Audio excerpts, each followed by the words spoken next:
Okay, मई 2021 variant 12।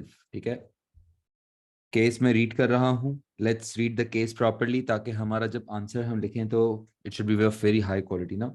और case हमें visualise करके रीड करना होता है, केस हमें थोड़ा समझ के रीड करना होता है। It's not just about reading, it's about understanding the situation. ठीक है, GHT is a public limited company.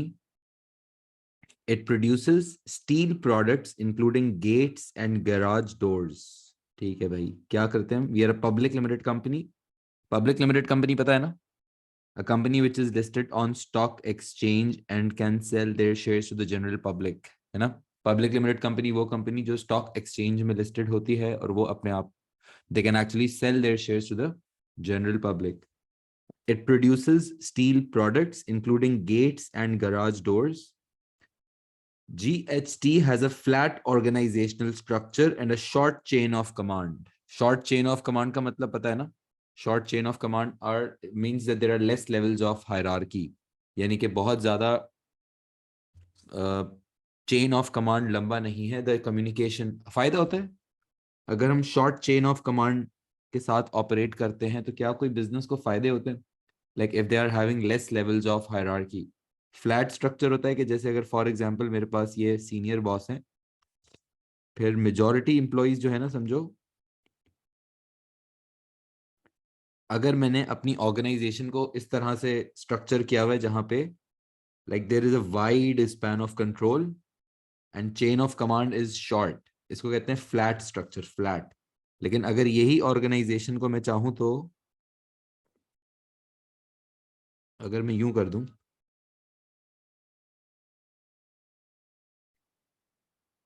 मैं चाहूं तो इसी ऑर्गेनाइजेशनल स्ट्रक्चर को रीस्ट्रक्चर करके टॉल स्ट्रक्चर भी कर सकता हूं। If there are more levels of hierarchy in an organisation, इसको कहते हैं tall structure. And if the chain of command is short, तो इसको हम कहते हैं फ्लैट स्ट्रक्चर। समझ आ रहा है? इसको कहते हैं फ्लैट स्ट्रक्चर। बेसिकली ये क्या कह रहा है? GHT has a flat organisational structure. Basically इस तरह से स्ट्रक्चर है कि जहां पे chain of command, levels of hierarchy बहुत कम है, लेकिन probably स्पैन ऑफ कंट्रोल जो है ना वो वाइड होगा। स्पैन ऑफ कंट्रोल का मतलब पता है? Span of control is basically the number of subordinates that are working directly under a line manager. कि एक मैनेजर के अंडर कितने सबऑर्डिनेट्स काम कर रहे हैं, उसको कहते हैं स्पैन ऑफ कंट्रोल। पहुंच रहे हो क्या कह रहा हूँ ना? अगर यूनिट 2 ऑर्गेनाइजेशनल स्ट्रक्चर पढ़ा हुआ है तो आई थिंक मेरी बातें याद समझ आ रही होंगी, right? GHT has a flat organizational structure and a short chain of command. अगर हम short chain of command के साथ चलते हैं, यानी अगर हम इस तरह के organizational structure पे चलते हैं, तो क्या कोई फायदा होता है? Is there any benefit of operating at a short chain of command?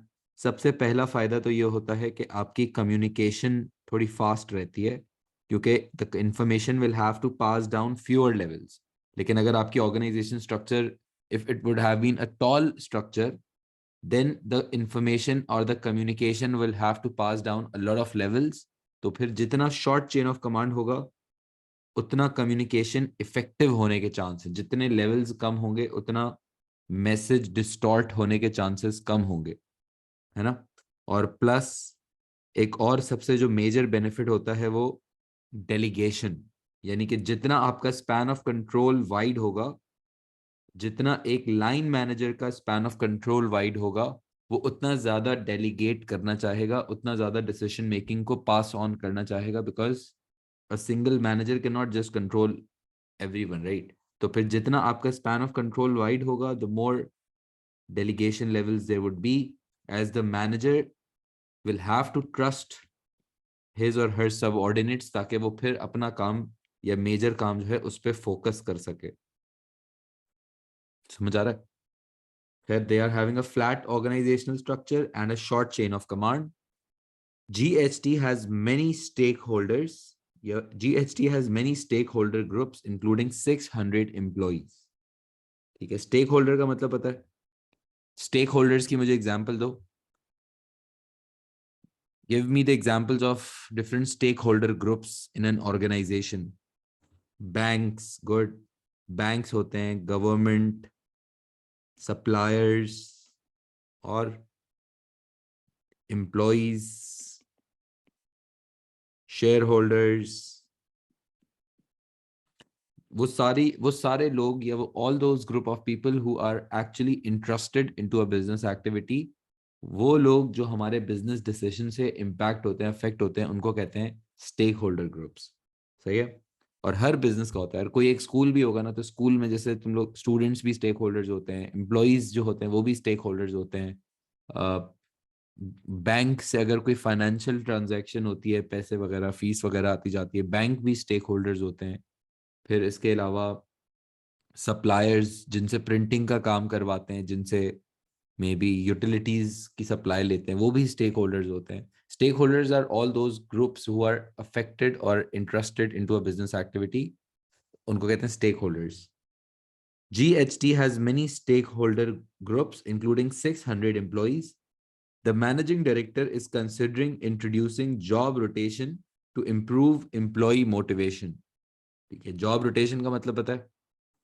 Job rotation का मतलब होता है कि जहां पे मैं अपने एम्प्लॉइज को स्वैप करता रहता हूं after every regular intervals from one job to another. यानी आज आप एक काम कर लें, फिर 6 महीने के बाद आप दूसरा बी काम कर लें, फिर बी के बाद आप, जब मैं अपने एम्प्लॉय की जॉब में चेंजेस इंट्रोड्यूस करता रहता हूँ या मैं उसको एक जॉब से दूसरी जॉब पे स्वैप करता रहता हूँ, उसको कहते हैं job rotation. The managing director is considering introducing job rotation to improve employee motivation. He has also been analyzing some financial data. An extract is shown in table 3.1. ठीक है, केस समझ आ गया? We are actually dealing in steel products. We manufacture gates and garage doors. We have a flat organizational structure and a short chain of command. फिर थोड़ा सा मुश्किल case है वैसे ये। अच्छा, फिर टेबल 3.1, टेबल क्या सजेस्ट कर रहा है, let's see. Extract of revenue and cost data for one of GHT's products, product x. ठीक है भाई, GHT का कोई प्रोडक्ट है, प्रोडक्ट एक्स, उसका हमें डेटा दिया हुआ है for 2020। How many units have been sold? 30,000 units have been sold for product X. Price per unit, and we have charged $100 per unit. पता नहीं क्या चीज़ है, प्रॉबेबली कोई टाइप ऑफ गेट होगा। उसके हमने 30,000 यूनिट्स सेल किए हैं और एक यूनिट हमने $100 का सेल किया है। Variable cost per unit $60। Variable cost का मतलब पता है?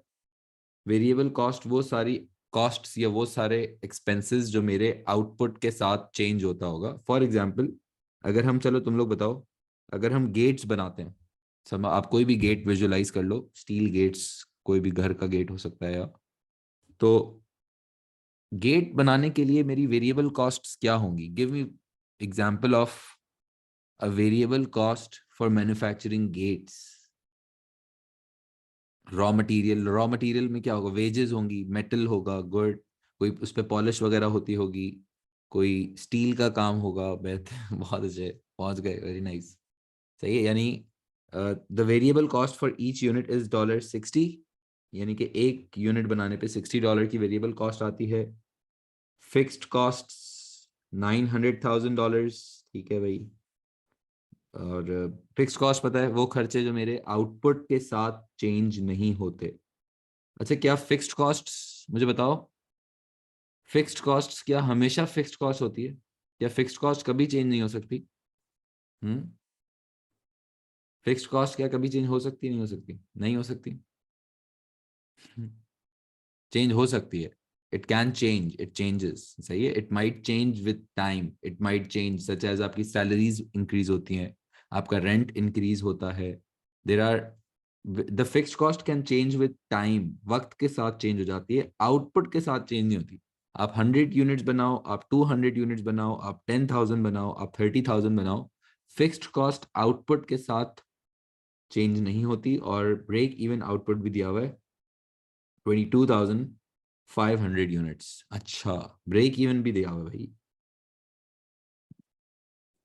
और इसका प्रॉफिट निकाल सकते हैं वैसे हम, प्रॉफिट, क्या आप इसका प्रॉफिट निकाल सकते हो कि इस बिजनेस ने कितना प्रॉफिट किया है? ऐसे ही बस प्रैक्टिस के लिए, अगर एग्जाम में आ जाता सवाल, तो क्या हम इसका प्रॉफिट कैलकुलेट कर सकते हैं? इसका प्रॉफिट हम कैसे कैलकुलेट करें, अगर ऐसे ही जस्ट फॉर प्रैक्टिस? सेल्स अगर मैं इसकी निकालना चाहूँ तो what is the total value of sales? The total value of sales is 30,000 units have been sold at the price of $100. At the price of $100. So basically my sales are $3 million. है ना? यानी कि units multiplied by price अगर मैं करता हूँ तो मेरे पास सेल्स आ रही हैं $3 million. और टोटल वेरिएबल कॉस्ट निकाल सकते हैं. Total variable cost, if I am producing 30,000 units and each unit costs me $60. So basically 30,000 units into $60 would be 1.8 million होगा ना मेरे ख्याल से. $1.8 million, 18 लाख. 180 के नहीं, 1.8 million. समझ आ रहा है? और फिक्स्ड कॉस्ट तो सेम मेरी माइनस हो जाएगी 900,000. सो प्रॉफिट कितना आएगा? 3 मिलियन माइनस 1.8 मिलियन माइनस 900,000. ये हो जाएगा $300,000 का प्रॉफिट किया है इस बिजनेस ने फ्रॉम दिस प्रोडक्ट.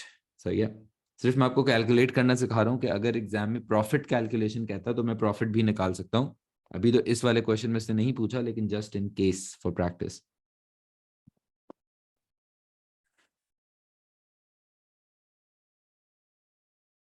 अच्छा देखो, अब हमें क्या करना है? Define fixed cost. Fixed cost define करना है. Let's just right the definition. मैं लिख रहा हूं, आप लोग भी फॉलो करो ताकि समझ आ जाए. Fixed costs are all the indirect,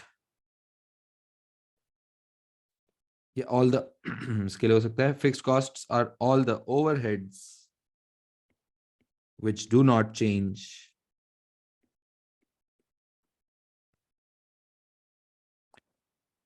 fixed costs are all the overheads which do not change with the level of output produced.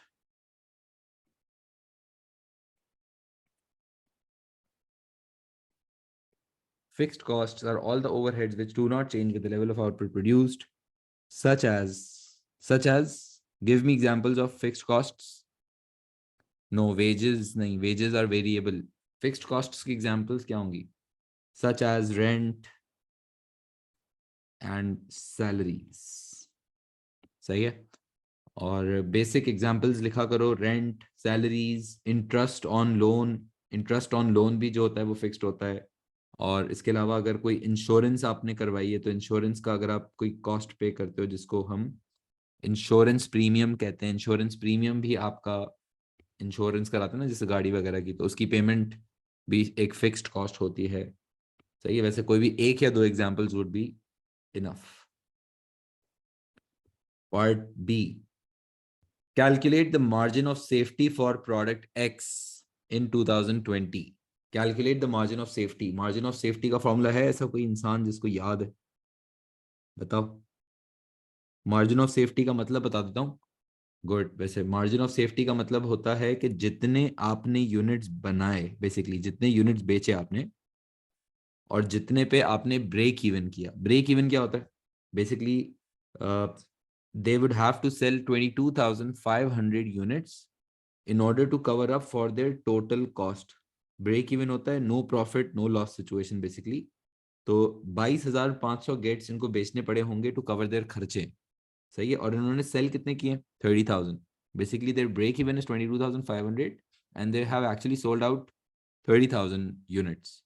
तो basically the difference between the number of units sold and the number of units at which you just break even जिस पे आपने किया, इन दोनों के difference को हम कहते हैं मार्जिन ऑफ सेफ्टी. क्या कहते हैं? Margin of safety. Basically the units जिस पे आप प्रॉफिट एंजॉय कर रहे होते हो उन यूनिट्स को कहते हैं मार्जिन ऑफ सेफ्टी. और अगर इसका हम फॉर्मूला भी लिखते हैं तो लिख लो total output minus break even output. So my total output is 30,000 units and my break-even output is 22,500 units. So the margin of safety for this business is 7,500 units. Margin of safety होता है basically के break-even से ऊपर आपने कितने units बेचे हैं. Basically the number of units at which the business would be making a profit. उन यूनिट्स को कहते हैं margin of safety. Margin of safety जितनी ज्यादा होगी उतनी अच्छी बात है, क्योंकि उतना ज्यादा प्रॉफिट्स एंजॉय करने के चांसेस होंगे. सही है. The next part C. Outline two advantages to GHT of having a short chain of command. Outline two advantages to GHT of having a short chain of command. तो क्या फायदा होता है if we are having a short chain of command, if we are having less levels of hierarchy? So what are the benefits of having a short chain of command? सबसे पहला benefit obviously, because if you have less levels of hierarchy, the communication will have to pass down through less number of people. So आपकी communication जो है वो ज़्यादा बेहतर हो सकती है.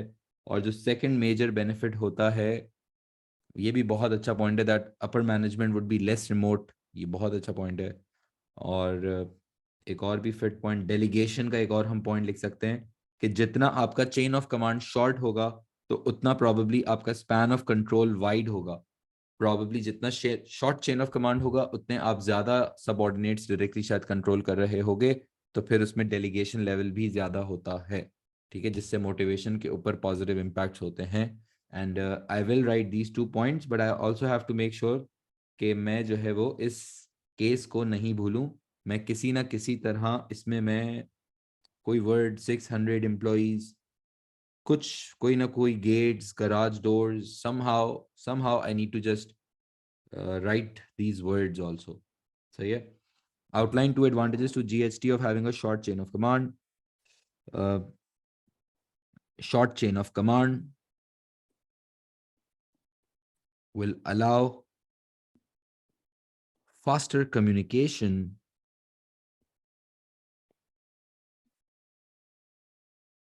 in this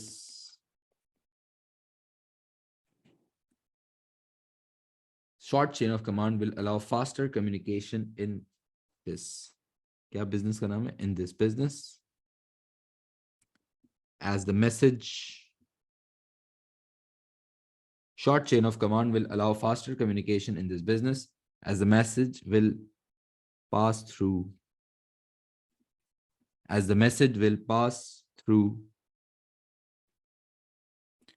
fewer levels of hierarchy,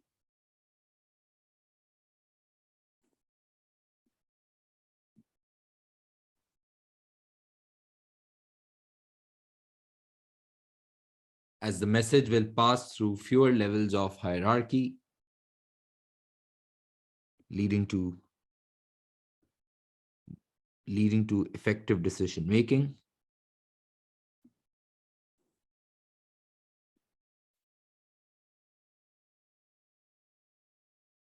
Leading to effective decision making and improved quality of product, improved quality of service of this. क्या बनाते हैं?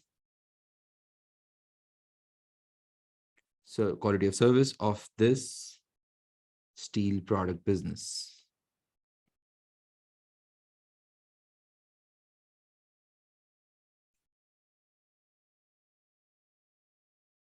याद रहे मुझे impact समझाना जरूरी है. Whatever point I write, I need to write that how will this have an impact on this business के ऊपर इस पॉइंट से क्या इम्पैक्ट होगा, ये लिखना जरूरी होता है पॉइंट में. अगर आप लिख रहे हो ना कोई भी advantage, so how will this actually advantage GHT, इससे फिर हमें क्या फायदा होगा कि जब कम्युनिकेशन जल्दी होगी और अच्छी होगी तो एम्प्लॉयज बेहतर कोऑर्डिनेटेड रहेंगे, कंट्रोल प्रॉबेबली फिर एम्प्लॉयज के बारे में हमें पता होगा, तो इस वजह से डिसीशंस गलत नहीं होंगे, गलतियां नहीं होंगी, कस्टमर्स परेशान नहीं होंगे, कुछ ना कुछ तो बेहतर होगा ना अगर आपकी कम्युनिकेशन फास्ट होगी. तो सप्लायर्स के साथ अगर कम्युनिकेशन होती है तो फिर वो उसमें कोई इन्वेंट्री रिलेटेड कोई प्रॉब्लम नहीं आएंगे. कुछ भी लेके जा सकते हो कि एक बिजनेस के अंदर अगर कम्युनिकेशन अच्छी होगी तो जाहिर है फिर सारे कोई भी फायदा, एम्प्लॉयज के साथ कम्युनिकेशन अच्छी होगी, उनको हम टारगेट्स सही से बता सकेंगे, प्रॉबेबली सप्लायर्स के साथ नेगोशिएशंस अच्छी कर सकेंगे, कहीं भी लेके जा सकते हो.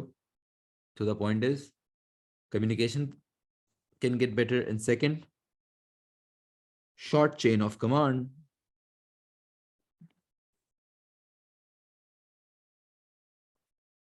Short chain of command might lead to a wider span of control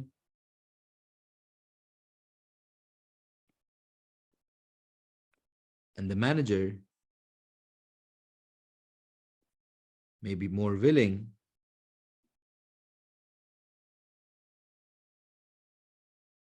to trust, and delegate the employees, and therefore, सब क्या होगा? And therefore, the 600 employees can be kept motivated at work. देख रहे हो 600 बीच में कैसे आ रहा है, स्टील प्रोडक्ट बिजनेस बीच में कैसे आ रहा है. I am just trying to just refer back to the case. ठीक है, जितना मेरा केस स्पेसिफिक आंसर होगा उतना वो मुझे खुद ब खुद ग्रेड अच्छा हो जाएगा उससे. सही है.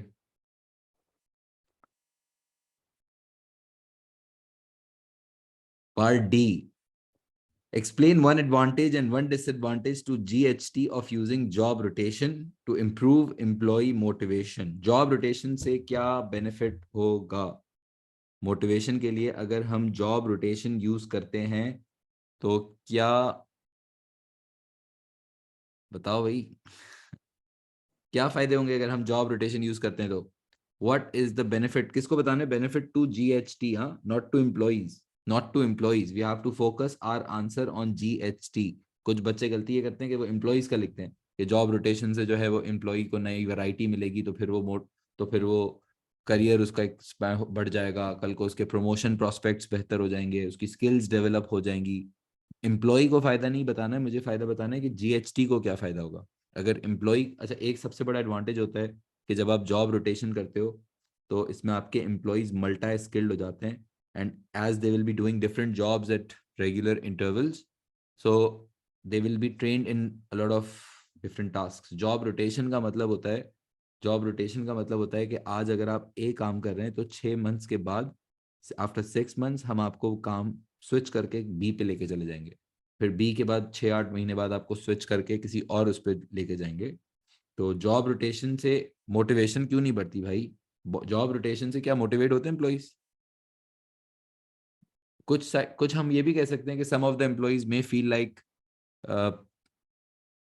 That they are being overburdened. हो सकता है कि एम्प्लॉइज को कुछ एम्प्लॉइज को ऐसा लगे कि यार वो तो बहुत काम करा रहे हैं या ओवरबर्डन कर रहे हैं, बार बार नया काम सीखना पड़ता है. कुछ एम्प्लॉइज हो सकता है इस एंगल से सोचें, लेकिन लेकिन I think majority of the employees would feel like कि यार हमें जब वैरायटी ऑफ वर्क मिल रहा है, कुछ नया सीखने को मिल रहा है, तो एक तो काम मोनोटनस या बोरिंग नहीं हो जाता नेचर में.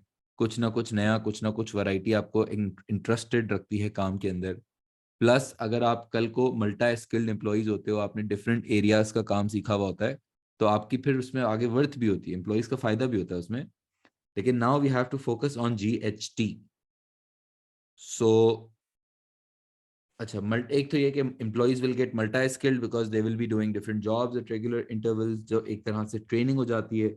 और अगर फुल लेवल का लिखना है तो हम ये भी लिख सकते हैं कि it's a type of on the job training for employees where they are being trained for different things at a job. ये भी लिख सकते हैं कि फिर इसमें एम्प्लॉइज को रिप्लेस करना हो, अगर कल को एक आध बंदा छुट्टी कर लेता है या कोई 2 बंदे बीमार हो जाते हैं, तो उनकी जगह क्योंकि बाकी एम्प्लॉइज ने भी वो काम किया हुआ होगा समवेयर समडे, तो प्रॉब्लली फिर उनको रिप्लेस करना आसान हो जाता है. यस. लेकिन फिर प्रॉब्लम ये होता है कि जॉब रोटेशन में प्रॉब्लली आपको ट्रेनिंग्स देनी पड़ती हैं एम्प्लॉइज को. अगर आप डिफरेंट टाइप ऑफ काम दे रहे हो तो फिर डिफरेंट टाइप ऑफ काम सिखाना भी तो पड़ेगा ना, और ट्रेनिंग पर आपकी कॉस्ट भी बढ़ा देता है. और फिर उसके बाद और कोई प्रॉब्लम प्रॉब्लम ये भी हो सकता है कि शायद एम्प्लॉयज उतने स्पेशलिस्ट ना हो, क्योंकि बार बार अगर आपको नया काम दिया जा रहा है, अब एक बंदा काफी टाइम से एक चीज कर रहा है तो उसकी शायद क्वालिटी उसमें बेहतर हो जाती है as compare to if a very new person comes in. if a person is assigned a completely new job then उसको तो शुरू में उसको सीखना पड़ेगा, उससे गलती होगी तो थोड़ा सा प्रोडक्टिविटी लेवल भी गिर सकता है शुरू में, तो वेस्टेज भी हो सकती है शुरू में। लेकिन द पॉइंट इज इतना शायद फिर वो स्पेशलिस्ट ना हो, जो एक बंदा अगर रेगुलरली काम करता तो शायद वो बेहतर क्वालिटी डिलीवर कर सकता था। ये भी एक इसका प्रॉब्लम है, ठीक है। और एडवांटेज वन वर्ड लिख सकते हैं क्या? मैं यहाँ वन वर्ड लिख दूं मल्टी स्किल्ड है? No, not at all, one word नहीं लिख सकते, सही है।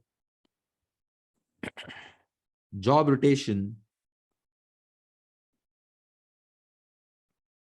will make the employees, will make the 600 employees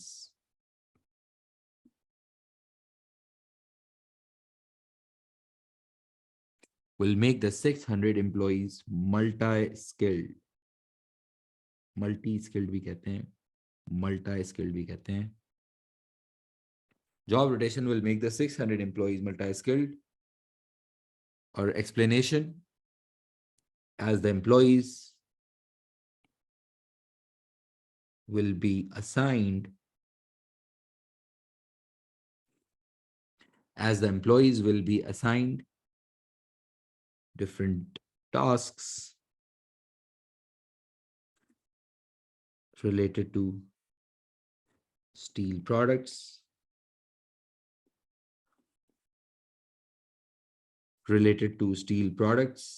as the employees will be assigned different tasks related to steel products, they will learn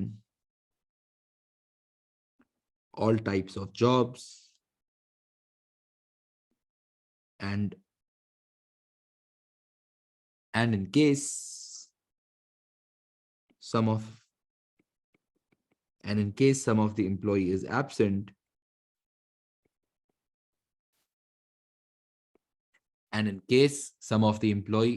absent, it might be easier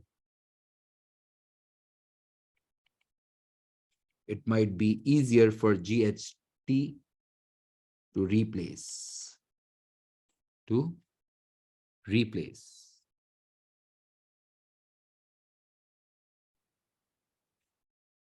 So yeah, a disadvantage,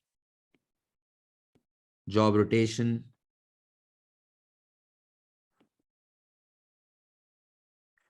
might lead to an increase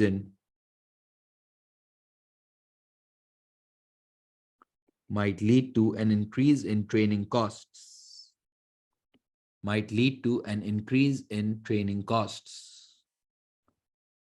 और explanation, training cost पहले मुझे समझाना है कि training cost क्यों बढ़ जाएगी और फिर ये डिसएडवांटेज क्यों है। Like how will the training cost increase, पहले तो मुझे ये प्रूफ करने आना चाहिए कि ट्रेनिंग कॉस्ट बढ़ क्यों जाएगी। डायरेक्ट ये नहीं बता दूंगा कि कॉस्ट बढ़ जाएगी और खर्चे बढ़ने की वजह से प्रॉफिट कम हो जाएगा, डायरेक्ट नहीं। पहले मुझे इतनी बड़ी एक्सप्लेनेशन है, जब 2 मार्क की एक्सप्लेनेशन है तो I need to write what do you mean by this point. Basically what do you mean by कि ट्रेनिंग कॉस्ट बढ़ जाएगी, तो पहले पूरा प्रूफ करूंगा कि भाई ट्रेनिंग कॉस्ट बढ़ती ऐसे है कि जब आप जॉब रोटेशन करते हैं तो जॉब रोटेशन करने की वजह से आपको नया काम जब आप एम्प्लॉय को असाइन करोगे तो you will have to train that employee कि अब आपको उसका ये काम परफॉर्म भी कैसे करना है ना, उसको तो नहीं आता होगा, तो वो ट्रेनिंग का फिर खर्चा होगा। और फिर जब ट्रेनिंग की कॉस्ट बढ़ेगी तो फिर अल्टीमेटली आपके प्रॉफिट्स पे हिट आएगा, फिर आपको शायद और अगर कोई लेवल करना है तो फिर हम इन नंबर्स से भी कनेक्ट कर सकते हैं कि फिर हो सकता है कि इनका थोड़ा सा ब्रेक इवन और लेट हो जाए, क्योंकि ज़ाहिर है खर्चे बढ़ेंगे, तो जब खर्चे बढ़ेंगे तो कोई ना कोई टोटल कॉस्ट फिक्स्ड या टोटल वेरिएबल कुछ तो बढ़ेगा, तो अल्टीमेटली जब कॉस्ट बढ़ेंगी तो ब्रेक इवन लेट होगा तो फिर आपका मार्जिन ऑफ सेफ्टी जो है वो शायद 7500 यूनिट से नीचे आ जाए। फुल लेवल ऊपर ले जा सकते हो आप आंसर्स का, डिपेंडिंग के हम कितना सोचते हैं। बेसिक भी लिख सकते हैं कि भाई ट्रेनिंग कॉस्ट बढ़ जाएगी और ट्रेनिंग कॉस्ट बढ़ने की वजह से जो है खर्चे बढ़ जाएंगे और प्रॉफिट कम हो जाएगा, या क्योंकि मेरे पास नंबर्स दिए हुए हैं एग्जाम ये आंसर के लिए, तो why not use these numbers ना। सही है। As the employees will have to be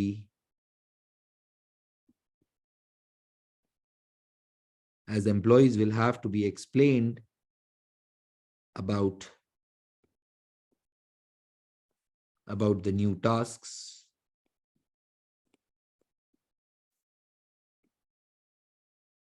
as the employees will have to be explained about the new tasks assigned. So this will add the burden on the total costs. This will add the burden on the total cost of making gates. And this can delay the break even. This can delay the break even from its current,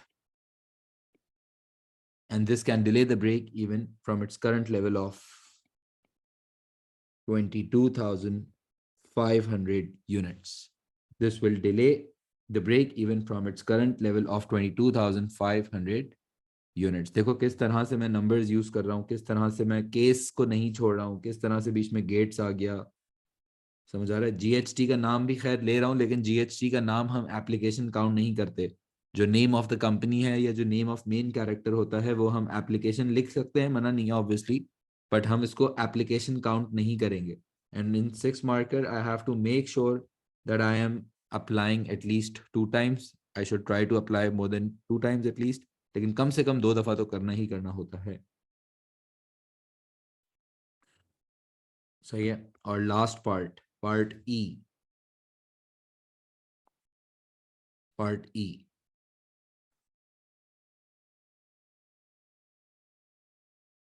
E part क्या कह रहा है?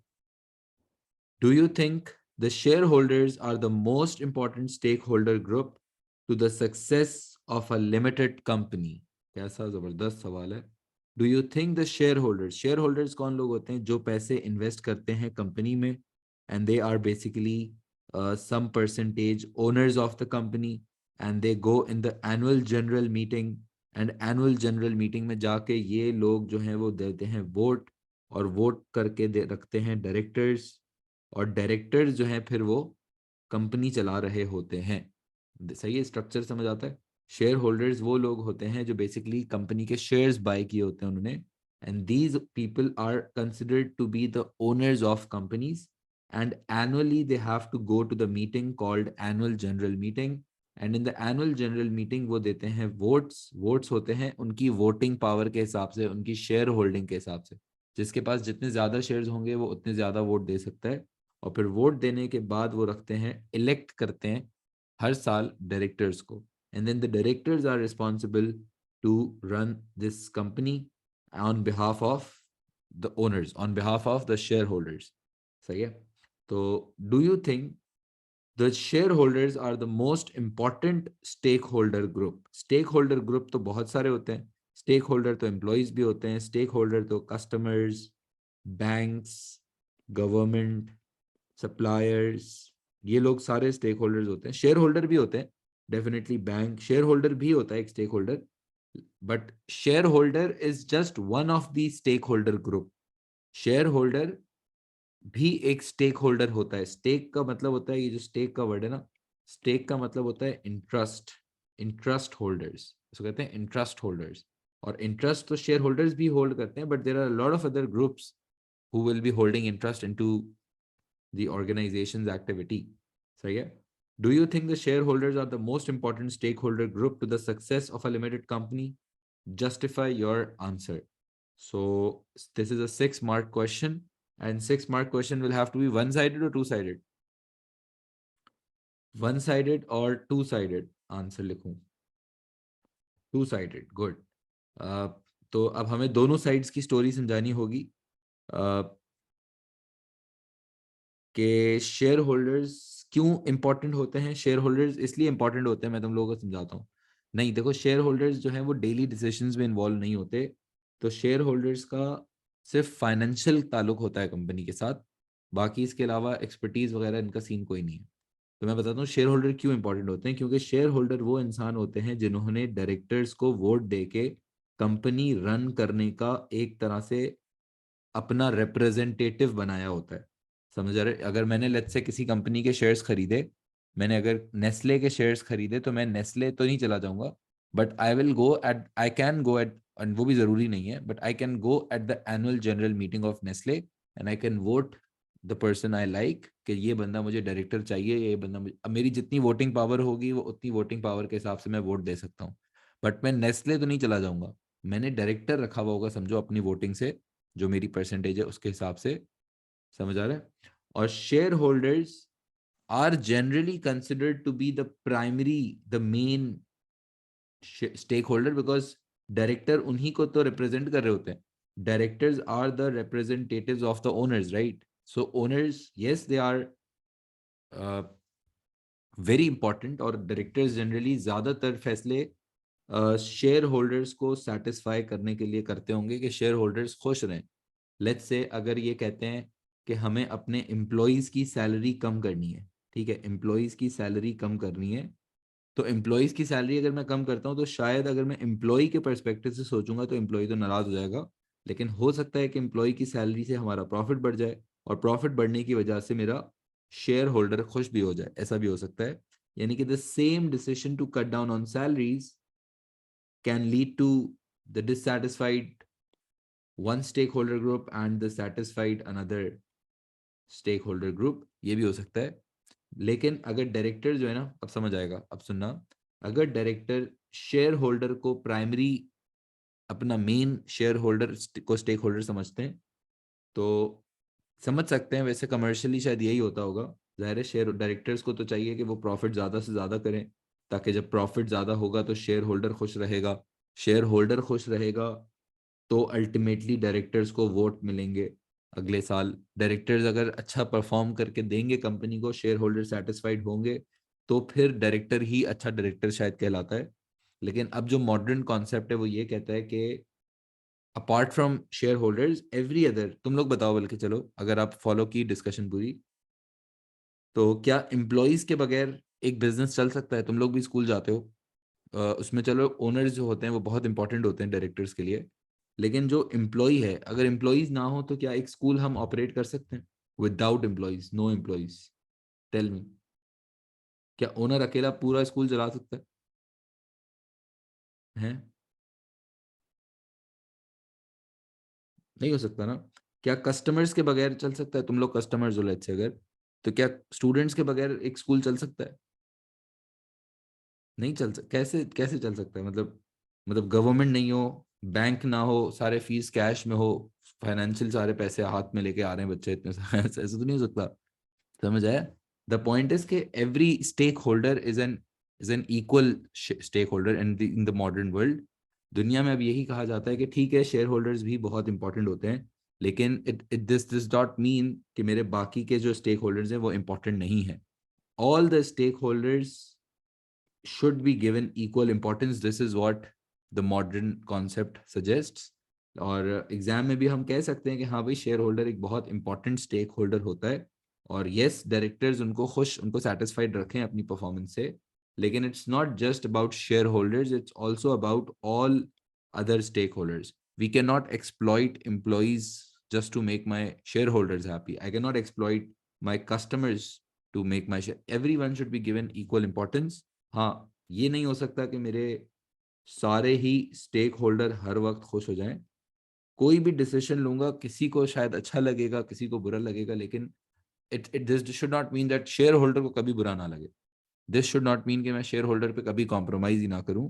Somewhere I might decide कि नहीं यार, employ का हक है कि यार उसकी सैलरी बढ़े, या कस्टमर को अब और प्राइस नहीं बढ़ा सकते, ऑलरेडी बहुत ज़्यादा प्राइस है, तो it would be unfair with customers, तो शायद हम शेयर होल्डर के बारे में ना सोचें, फिर हम कस्टमर के बारे में सोचें। हाँ यार, हम एडवर्टीजमेंट में कोई झूठ नहीं बोलेंगे, सच, जो भी प्रोडक्ट के बारे में सच बता के एडवर्टाइज करेंगे, झूठ नहीं बोलेंगे। झूठ बोल के कस्टमर को एक्सप्लॉइट करके हम अपना प्रोडक्ट नहीं बेचेंगे। That's what ethical business would do. सही है? देखो मैं लिखवाता हूँ, थोड़ा सा मुश्किल आंसर होगा ये, लेकिन मुश्किल क्वेश्चन था वैसे ये एग्जाम सिचुएशन में। ठीक है, समझ आ जाता है लिखने के बाद, लेकिन एग्जाम सिचुएशन में सोचना डेफिनेटली एक मुश्किल सिचुएशन होती है। लेकिन ये मुश्किल क्वेश्चन करने का ऑब्जेक्टिव ये है कि हमें इसकी फिर डिस्कशन नेक्स्ट टाइम फिर आप लोग डेफिनेटली लिख सकोगे ना। अच्छा, shareholders are basically the owners of a limited company. थोड़ा सा writing speed fast. Shareholders are basically the owners of limited company, and they will vote. They will vote. They will vote for directors. They will vote for directors to manage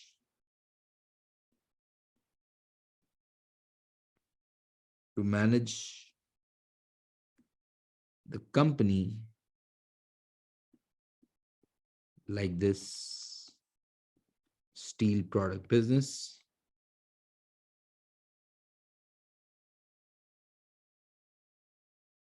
on their behalf.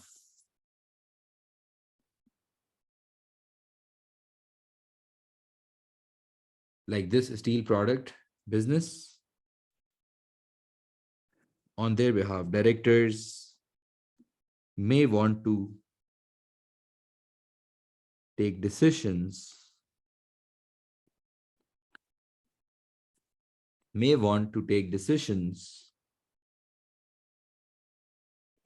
to keep the shareholders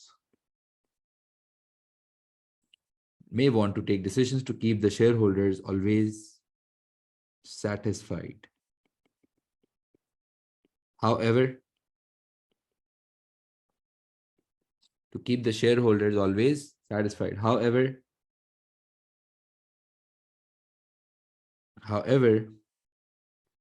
other stakeholder groups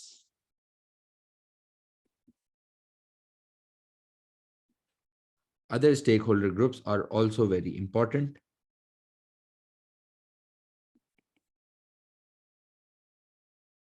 such as the 600 employees,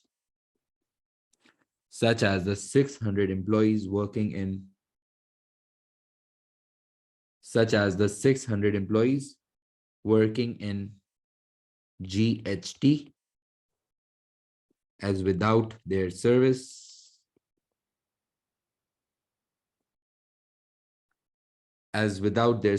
it might not be possible to operate a business successfully.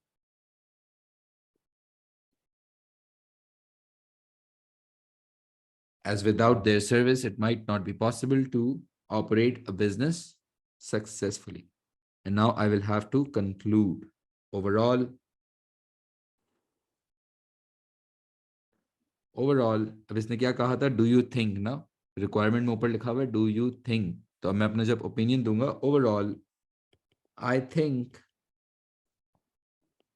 that every stakeholder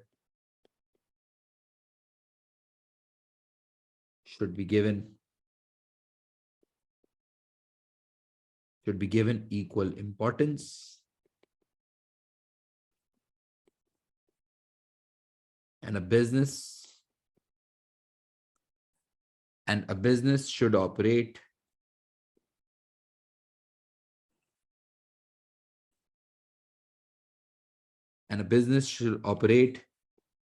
in a socially, इसको कहते हैं in a socially responsible way. सारे stake holders को जब एक business importance देता है तो उसको कहते हैं वो सोशली रिस्पॉन्सिबल बिजनेस है. They are not just working for shareholders, they are working for everyone basically. Should operate in a socially responsible way by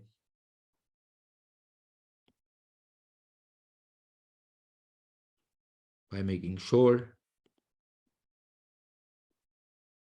that negative impact on each stakeholder group is minimized.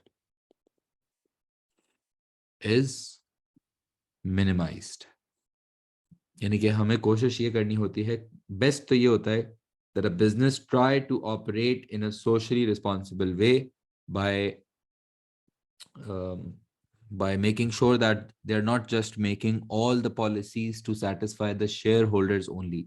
They should give importance to every other stakeholder group if they actually want to maybe be successful in the very long run. सही है, क्योंकि जब आप सबको अच्छे से treat करोगे तो फिर ही अच्छा एम्प्लॉई आपके पास आना चाहेगा, कस्टमर ट्रस्ट डेवलप होगा, बैंक के साथ रिलेशंस अच्छे होंगे। जब सारी चीजें ऐसी चलेंगी तो फिर एक बिजनेस लॉन्ग टर्म में सक्सेसफुल होगा। आप अगर सबको एक्सप्लॉइट करके सिर्फ शेयर होल्डर को खुश करते रहोगे तो शायद इन द लॉन्गर रन, थोड़े अरसे तो शायद आप अच्छा कर लोगे, लेकिन in the longer run then you might not be able to very successful maybe. सही है, just copy this down and ठीक है, बाकी फिर जा सकते हो। That's it for today.